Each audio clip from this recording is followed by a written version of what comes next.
Peace to the gods and goddesses of planet Kai. Peace to Kai itself. Peace to the sun. Feel me? I love this right here. But look at that. Y'all hear that? The wind in this boy. But I'm here to actually talk about Dragon Ball Z finally. And I'm trying to get a quick summary. You know what I'm saying? I'm trying to give a quick summary about, the villains in Dragon Ball Z and what Goku and Vegeta really stands for esoterically, right? Vegeta stands for the Heiru that's in you, okay? Vegeta and Goku are the same person, okay? Vegeta represents the Christhood that's in you, which is your soul, right? Your soul personality, your higher self, right? Goku represents the physical you, the government you. You in your jobs, your government name, you feel me? Your social security card. He represents that. He represents the solid phase of you. So when you see both of them actually fighting a villain together, just know that that's basically you and your higher self. You feel me? That's you all together. That's your evolving you. Like Bobby Hemmett said, right? We were the Heirus as caterpillars. You know what I'm saying? He basically gave us a metaphor of alchemy, right? And we represent alchemy. And he was basically saying, like, we represent the caterpillar turning into the cocoon and actually cracking that cocoon and turning into a butterfly, okay? Evolving into a butterfly. Meaning that we're not going to go back to the caterpillar stage, which is what we actually see in Kemet, what we actually have witnessed as far as what people try to say about Kemet, about us. We're not going to go back to that. We're going to evolve, you know what I'm saying, into a butterfly, meaning that we're going to put two and two together, pretty much, to create an even better world. So that's what basically that whole thing was about. The whole entire series was about us.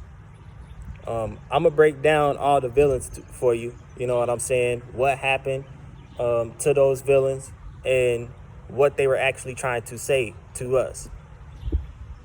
The very first villain I want to get into, though, is Raditz, okay?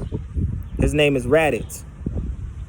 Raditz is basically Goku's brother, okay? But this is who Raditz really is. He's the Rashad Jamals of the world. He's the Isis Wisdoms of the world. He's Dr. Delbert Blair. He's definitely Bobby Hemmett, Phil Valentine, Dr. York, Atun Ray. You know what I'm saying? Yaqui Rashad L.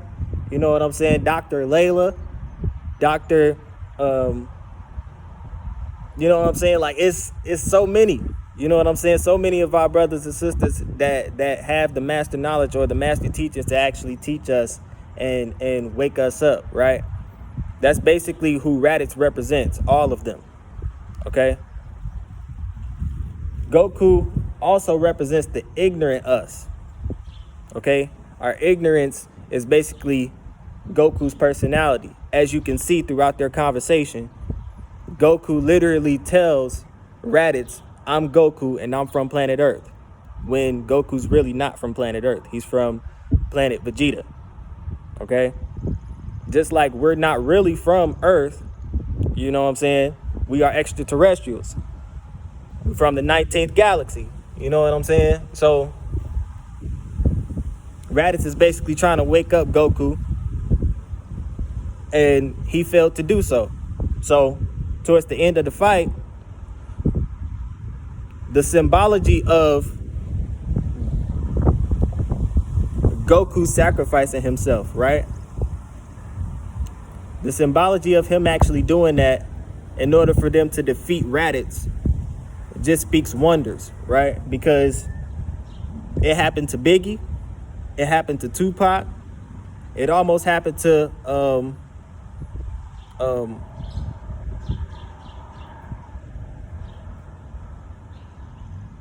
who else did it happen to?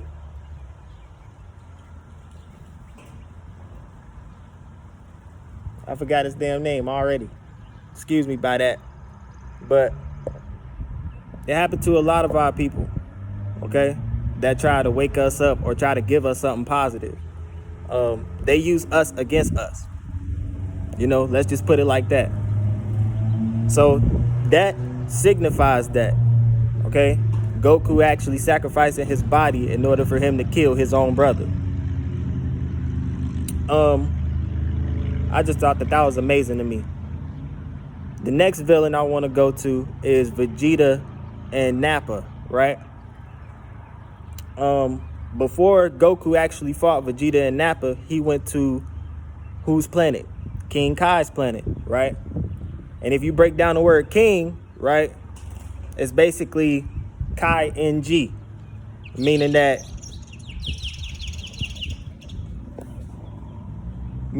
the G stands for God, right? So Kai is in God. You are God, so Kai is in you, right? Based on your heart chakra. So literally, that alone just tells you what the fuck that whole scene was about. Goku actually training on Kai's planet because King Kai is connected to his planet. Okay, that's the reason why he can only take the gravity on that planet and Goku couldn't. Okay, he had to train himself, just like us right now, right? We're actually training ourselves, training our mindsets to actually control gravity, right? What they call gravity, but it's actually density, you know, because we could be able to do these things throughout our genetics. And then once he actually got done training, you know, he battles Nappa. So here's how I look at Nappa. All right. Nappa is basically one of them rational motherfuckers that we actually come across every now and then when we talk about this shit. Okay. If you look at Nappa's personality and what he says and how he say it and his actions, right, you can tell that Nappa has a rational personality. So that's the reason why Vegeta actually killed Nappa, to be honest with you. Because Vegeta represents the Christ in us, right? So we hate rational motherfuckers, right? Because rational motherfuckers is like, okay, well, you know, how is this possible? Or how is that possible? Or that don't make any sense. You know what I'm saying? Like, people like that will never get, you know what I'm saying, conscious people. They will never get our information. You know what I mean? So we just have to let them be and let Planet Kai actually kill them off. You know what I'm saying? Eradicate them, because they're not actually seeing it from a different point of view. So it's like, all right, I'm going to let you do you, pretty much. So that's what Vegeta killing Nappa represented. Now we go to Vegeta versus Goku. There was a video of Dr. Yafa and her teachings, right? Called The Eye of God. She was talking about wrestling with the serpent, okay? The serpent is basically the Kundalini, all right? But since all of us have our own uniqueness, right? We actually create our own serpent, you know what I'm saying? But the serpent is literally the same energy, just different forms, because we represent different forms, but we're the same being, you know what I'm saying? We are reflections of each other, if that makes sense. So she was talking about it, and you know, second half of that 15 to 20 minute video, if you get a chance to watch it, then you'll know what I'm talking about when I break it down. As you can see, throughout the entire fight, Vegeta versus Goku, nobody outmatched each other in that fight. Both of them was equal throughout that entire fight, right? And if you pay attention, close to the end of the fight, Vegeta was crawling back to his spaceship, right? But guess who actually picked up the sword and was about to kill Vegeta, right? Remember, Vegeta represents, you know what I'm saying, Hey-Ru, the Hey-Ru in us, right? So the human being, Krillin, was about to actually stab, you know what I'm saying, and kill Vegeta. But guess who stopped him? Goku did, right? Kakarot, as I should say. Kakarot stopped him from killing the Christhood, you know what I'm saying? And that's basically a symbol, right? It's symbology of, you know, the hierarchy human beings actually killing our chances or promoting the opposite mindsets, you feel me? Like, they are basically killing our chances of knowing our higher self and becoming our higher self by promoting all this negativity on TV, you know what I'm saying, and around the world. Everywhere you go, they are promoting something that is the opposite of what you should be doing. You know what I mean? So that's what that represents. That's what the sword represents, okay? It's basically killing our chances. Now, Krillin represents the hierarchy human beings. But it's very significant that y'all know that Goku stopped Krillin. You know what I mean? And Goku represents the ignorant us. Remember. So the lowest phase of us, when we're at our lowest phase, that just goes to show, that just goes to show how powerful we are. All right?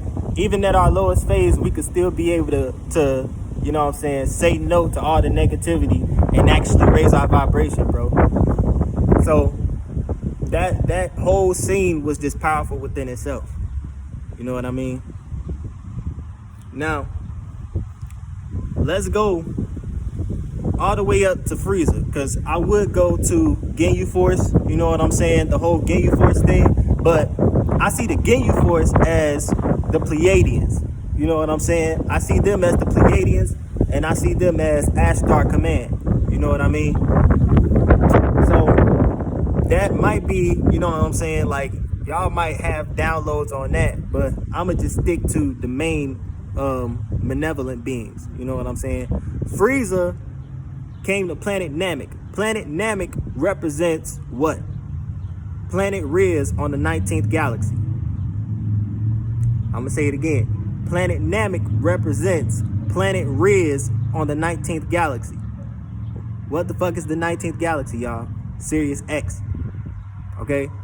Sirius X, inside Sirius X, there's a planet called Riz. And inside the galaxy, there are 3 suns. Okay? So those 3 suns basically has that entire galaxy to become a trinary galaxy, pretty much. Okay, that's what we call it, a trinary. You got binary, which is a galaxy that only has 2 suns, and then you got primary, which is a galaxy that only has 1 sun. You feel me? But yeah, so Planet Namek represents Planet Riz. Alright? Frieza represents a humanoid reptilian shapeshifter. Alright? Now, this is very significant because in Dr. York's teachings, you feel me, he said that Satan, which is Tarnush, okay, in his teachings, he said that Satan basically convinced 1/3, you know what I'm saying, of the people that's in 1/3 of the gods and goddesses to actually go against 2/3 of us on planet Riz. All right, so there was a war in heaven. Heaven was planet Riz, y'all. So basically, Frieza versus Goku represents that fight. That whole entire fight on planet Namek. That's how, you know what I'm saying, I look at it. So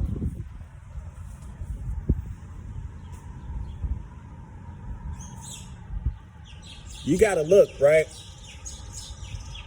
When Goku, after Goku fought the Ginyu Force and he healed himself and actually came out of the healing chamber, right?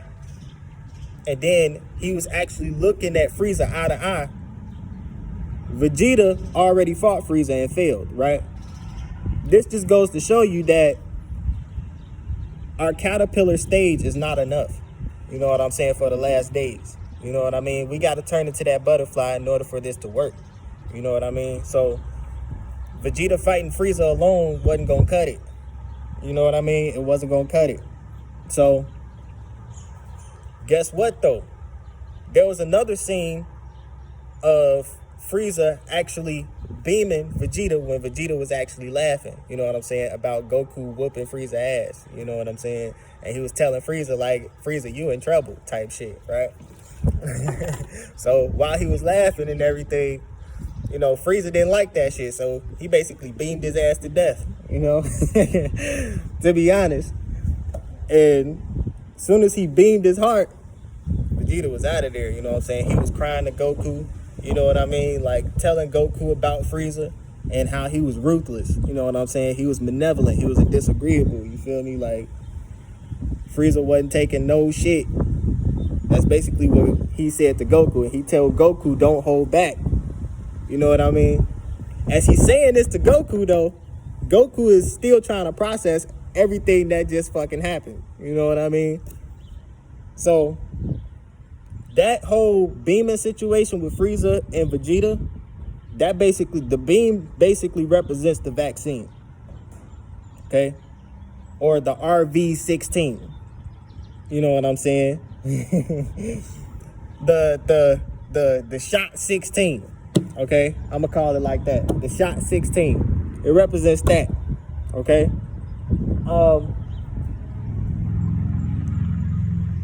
That's what it represents.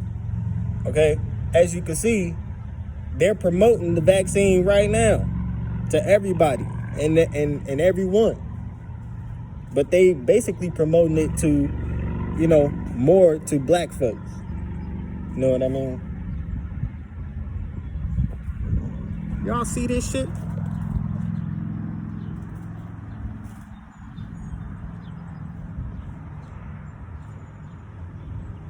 They was just wrestling on the ground. Anyway, but yeah.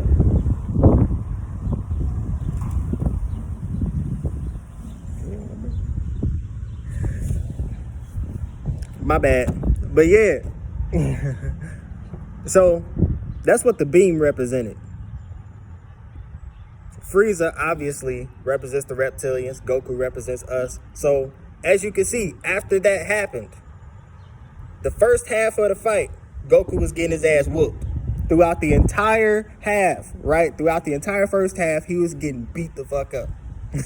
Okay? That's because Goku, he wasn't there yet.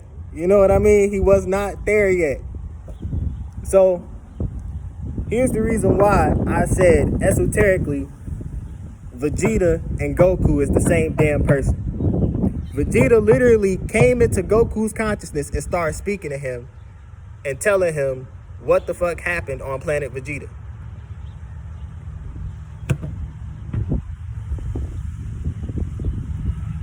Who else can do that, y'all? If a voice in your head is talking to you, that's literally your intuition. You know what I'm saying? Speaking to you. Or that gut feeling speaking to you. Like, yo, this motherfucker did this, and that. You know what I'm saying? And this is literally us remembering who we are. You know what I mean? That's what it represents. The whole thing represents that. So, as Vegeta is explaining this to him, you know what I mean? You gotta think.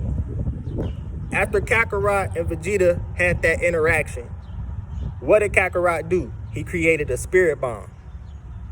Okay? This spirit bomb represents the sun. That whole spirit bomb attack represents the sun, bro. And how the sun can be able to, you know what I'm saying, shine down you, all the rays can be able to shine down on you, and how the motherfucking solar flares, you feel me, can be able to help you remember who you are.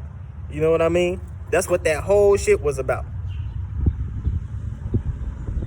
So after the spirit bomb, right, Frieza survived the whole attack. All right. But after he survived the whole attack, what happened after that was him actually attacking Goku's friends. All right. Now, let me mind you, okay, Goku already knows what the fuck happened to his people and his planet because of Vegeta. Okay. And Goku is remembering all of this shit still. Okay. So he's fighting the guy that killed his parents. He knows this. Okay. Now, when Frieza actually survived, he basically hurt Piccolo first, and then he destroyed Krillin. Literally picked Krillin up in the air, and then Krillin exploded. After Krillin exploded, that was when Goku turned Super Saiyan. Something clicked, right? Y'all think that Krillin was the only reason why Goku actually turned Super Saiyan. He's not. Krillin was only the icing of the cake. You got to think, right? Goku was literally thinking to himself after Krillin exploded. You saw his face, okay? You saw his face. That whole shock look was basically him remembering all of this shit. Remembering what the fuck happened to him when he was a baby. Remembering, you know what I'm saying, him being in a spaceship. The reason why he was in a spaceship, you know what I mean? Because if y'all know the backstory of Goku, right? Goku hit his head, you know what I mean? When his spaceship landed on Earth. So he can't remember shit about what the fuck happened to him back then.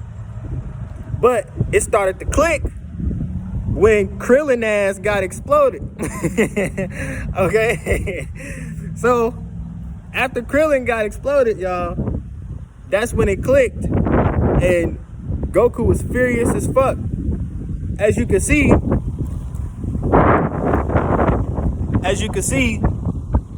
Goku turned Super Saiyan based off of pure anger, right?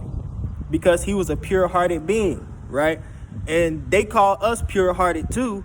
You know what I'm saying? The gods and the goddesses pure-hearted because, you know, we're more spiritual. You know what I'm saying? We're more spiritual in a sense. And we know right from wrong. Like, our intent is to actually do right, try to do right at least. You know what I mean? That's with anything that we do. You know what I mean? So it's like we have that natural purity in us because, you know what I'm saying, the mind of a god is basically we are neutral beings, right? We set balance to everything. That's the reason why we are the guardians of the galaxy. So it made sense for Goku to actually turn Super Saiyan first. All right? Because that represents him opening up his third eye and knowing who the fuck he really is. And so Vegeta is already in him. Remember, Vegeta was in his consciousness. So he's already in him. That frustration came from Heru. You feel me? Some of that frustration came from Heru himself. Alright? When we get angry, we are invincible, y'all. Our anger is what got us as Super Saiyans, bro. We are Super Saiyans because they can't control our anger. That's the reason why they tame us all the damn time. Tell us to calm down, you know what I'm saying, in certain situations. You feel me? Instead of amplifying our anger more. You feel me? So, because they know that we unstoppable when we black out. You know what I mean? We can't feel shit. Shit bounce off of us. You know what I'm saying? And we do extraordinary shit. We do amazing shit when we are actually angry. You know what I mean? And it sounds bad, but literally, if you think about it, it kind of makes sense. It kind of do make sense. So that's basically how Goku actually turned Super Saiyan. And throughout the rest of the fight, Frieza was done for. Like, that nigga was getting his ass whooped the entire second half of the fight. And you start to see like the whole fight change because he turned Super Saiyan. So that just goes to show you what we need to do, you know what I'm saying, in the last days. You feel me? We need to recognize who we are, what we are. We need to accept where we are right now. And we got to actually reach to our higher selves, man. We got to be like Goku. So that's the whole Frieza saga, okay? And if you want to, right, they were talking about Mother Hoover, right? And how she actually created the Galactic Republic. Who is Mother Hoover? Mother Hoover is basically the female or the goddess that actually created the reptilian shapeshifters. Dr. York actually spoke about it, you know what I mean? And his teachings is like so technical. That's the reason why I like it. You know what I'm saying? I like Bobby Hemmitt's teachings too because he has a lot of sources, you know what I'm saying? A lot of book references. But something resonated with me with Dr. York's teachings too. And so Dr. York is very technical with, you know what I'm saying, his teachings. So that's the reason why I like him too. And I love Rashad Jamal's teachings because he keeps it real. You know what I'm saying? Shout out to Rashad. Shout out to all the brothers and sisters that's actually, you know what I'm saying, putting this information out. You know, he just keeps it 100 with you. You know what I'm saying? He don't beat around the bush. You know what I mean? And he's a straight intellect, for real, for real. And I appreciate him and I respect him always, bro. Free Rashad Jamal. So that's basically the Frieza saga, y'all. I'm basically gonna do a part 2 with the Cell saga and the Boo saga. The Boo saga, I really don't have any downloads for the Boo saga. You know what I'm saying? I still gotta go within on the Boo saga and watch it. You know what I'm saying? And keep watching it. But yeah, man, it's a whole study to this shit. It's a whole study to this shit, y'all. Like, and I keep getting downloads every single time I watch this shit over and over and over again. So basically, that's basically, you know what I'm saying, it for right now. You know, but I'm gonna do a part 2 on the Cell saga. I'm gonna do the Tournament of Power. I'm also gonna do when Goku actually fought the God of Destruction, Beerus, right? I'm gonna break down all of that. I'm also gonna do Moro too. Like, if y'all don't know the saga of Moro, y'all need to watch that shit. Or y'all need to actually listen to an audio of the Moro comic, because the Moro comic got a lot of motherfucking gems in that too. You know what I'm saying? It got a lot of gems in that too. So I'm basically going, you know what I'm saying, I'm gonna have parts to this shit. But if y'all have any more downloads, y'all could definitely comment, you know what I mean, say what's up. But this is me, man. I leave as I come. Peace to the gods and goddesses. I love y'all.